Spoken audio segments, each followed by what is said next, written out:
Hopefully, you've now got your vision and values in place and have developed your goals. You understand how to motivate yourself and your staff. Now's the time to think about good team building skills. Many organisations have groups of people working for them that don't work together for a common end. So many offices are filled with hard-working individuals who just don't gel together to achieve the objective of the company. Many small and medium-sized businesses gather people around them who work just like them. This approach is great if you want to just tick along and have friends in the workplace. But if you want to build a successful growing business, then you need to look at how you structure your team. Managers and leaders will benefit from building stronger teams. Even if you're in a business by yourself, you should consider your clients as part of your team. The ancient Greek philosopher Aristotle once said, "The whole is greater than the sum of its parts." So when you put together the right people in the right teams, they will achieve more than just if they were working alone. Now this needs good, strong leadership, and I don't mean just leading from the front. Engaging leadership skills can boost performance, morale and effort. Most of us will go the extra mile for a boss who we think supports us, who understands us, and most importantly, values us and our skills. Effective working will lead to improved performance and increased profits. Often businesses are just a group of people who work to a common purpose. But by good leadership, you can turn your staff into an effective team that will achieve more than you would expect, considering the potential of each individual. The Patrick Lencioni model of the 5 dysfunctions of a team can give us a clue to what needs to be done to make them not only functional, but also successful. Now he lists the 5 dysfunctions as the absence of trust, fear of conflict, lack of commitment, the avoidance of accountability, and finally an inattention to results. Now we know that trust is vital to build in a team. Without it, everyone's looking over their shoulder and being secretive for fear of someone else taking their ideas or the credit for their work. To avoid conflict, leaders need to embrace difference. Build a common thread that joins them together. Use the knowledge and the skills of the team effectively. So often, what you need is differences, not similarities. I'd like to use myself as an example again. Having worked in the public sector for some time, I have some really good, strong skills in some areas. But what I'm not so good at is selling myself and my business. So I use people like 5 Digital to help me to promote my business effectively without me having to do the hard sell. So are you brave enough to select the right people for your team? Using the skills of your individual team members will help to build accountability. Accountability is different to responsibility, and a good leader will nearly always retain responsibility, but give accountability to the team. Rewarding results can have a huge effect on successful teams.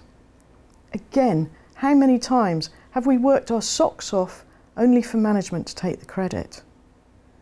If a team knows it will be rewarded for its own successes, it'll be more focused on outcomes and more motivated to achieve them. A good team will have a variety of styles within their makeup. How often do we think we must have someone who works in the same way as me? If you build a team on this basis, you will always have a gap in style and skill that will reduce the effectiveness of your team. The basic rule of thumb is that if they share the same visions and values, they can have different styles, and the good leader is the person who's brave enough to build effective teams of those right people, not those he or she likes.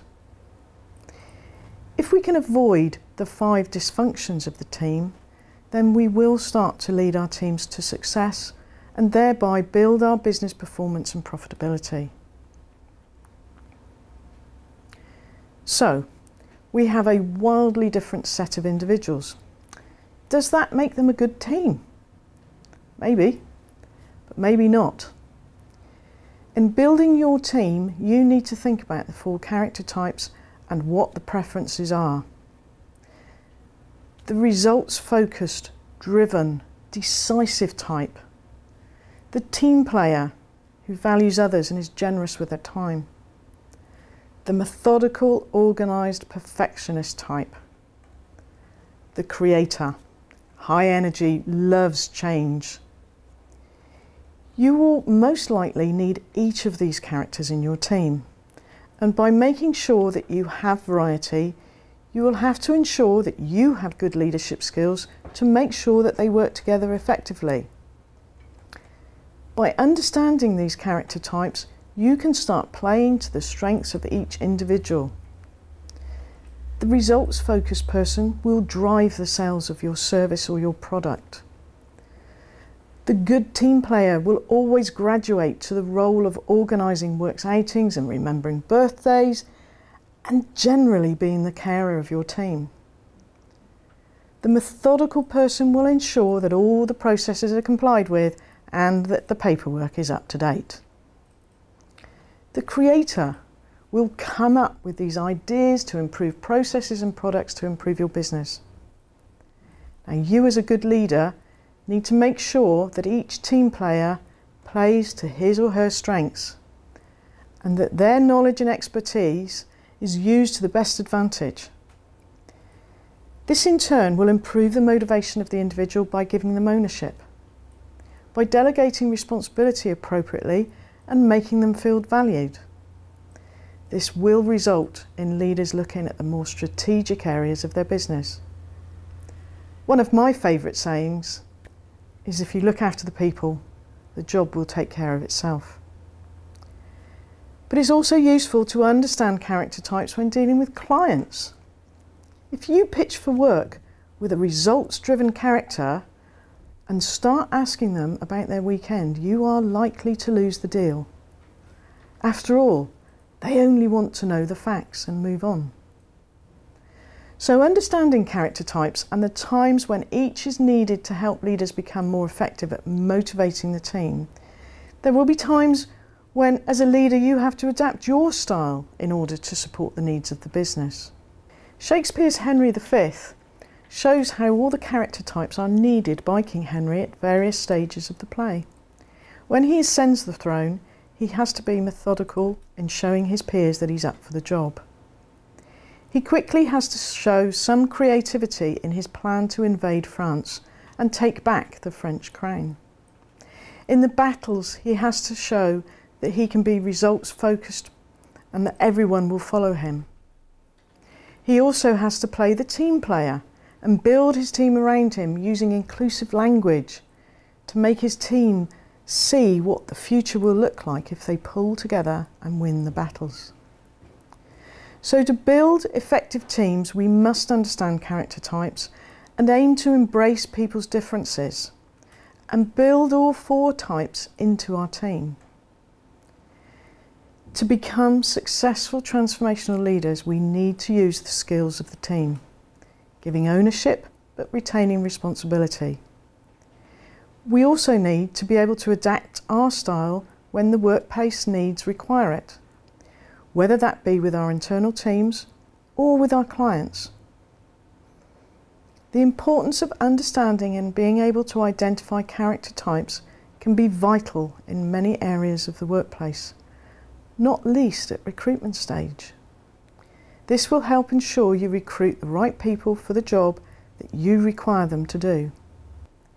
The essence of transformational leadership is to engage with your team and use the skills available to you without losing responsibility. Leaders who cannot adapt their style will not be effective, and therefore will not be engaging with their staff appropriately. Understanding of the character types comes in all sorts of training package, but I personally like the analogy with Shakespeare's Henry V. And this is because it puts the different character types into action. You can see how it works. More about this can be found in a book called Inspirational Leadership, which is written by Richard Olivier. The dynamics of teamwork can also be found in another really interesting analogy by Chris Akabusi.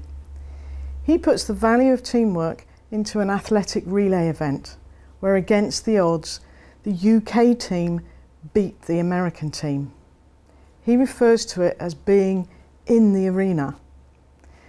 You can find more about what Chris says about how the teamwork works by going to www.akabusi.com.